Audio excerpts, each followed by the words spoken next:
Hi hello ನಮಸ್ಕಾರ.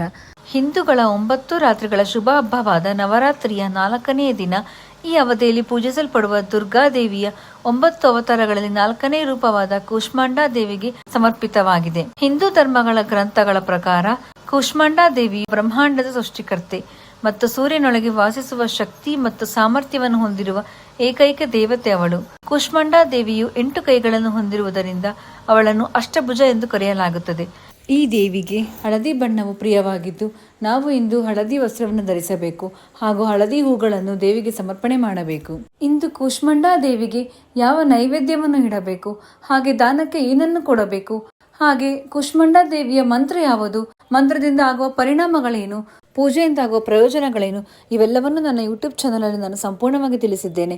ಹಾಗಾಗಿ ನನ್ನ ಚಾನಲನ್ನು ಸಬ್ಸ್ಕ್ರೈಬ್ ಮಾಡಿಕೊಂಡು ಫಾಲೋ ಮಾಡಿ ಹಾಗೂ ನಿಮ್ಮ ಫ್ರೆಂಡ್ಸ್ ಅಂಡ್ ಫ್ಯಾಮಿಲೀಸ್ಗೆ ಶೇರ್ ಮಾಡಿ. ಧನ್ಯವಾದಗಳು. ಮತ್ತೆ ಸಿಗುವ ಮುಂದಿನ ವಿಡಿಯೋದಲ್ಲಿ.